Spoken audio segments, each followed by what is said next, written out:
ఇప్పుడు మనం ఐఎస్ఓ గురించి తెలుసుకుందాం. ఐఎస్ఓ ఫోటోగ్రఫీకి ఎలా యూస్ అవుతుంది అనే దాని గురించి కూడా తెలుసుకుందాం. ఐఎస్ఓ అనేది ఫోటోగ్రఫీకి కీ రోల్ ప్లే చేస్తుంది. ఐఎస్ఓ సెట్టింగ్ వచ్చేసి ఇండోర్లో ఐఎస్ఓ అయితే కొంచెం ఎక్కువ పెట్టుకోవాలి, ఎందుకంటే లైటింగ్ కొంచెం తక్కువ ఉంటుంది కాబట్టి ఇండోర్లో.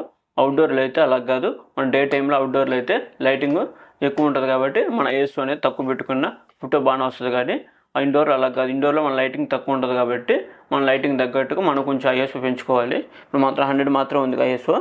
దీన్ని మనం పెంచుకునే కొద్దీ వైట్ పెరుగుతుండొచ్చు, సబ్జెక్ట్ అనేది పెరుగుతూ ఉంది చూసారా. అది ఎంత అవసరం అంత పెట్టు, మరి ఎక్కువ పెట్టుకుని కూడా మరి వైట్ అయిపోతుంది, మళ్ళీ ఫొటోస్ కూడా నాయిస్ వస్తుంది.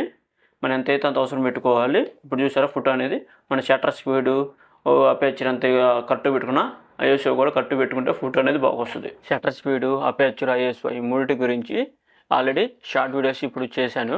మీకు దీని గురించి ఇంకా లాంగ్గా డీటెయిల్గా కావాలంటే కామెంట్ సెక్షన్లో కామెంట్ చేయండి అండి.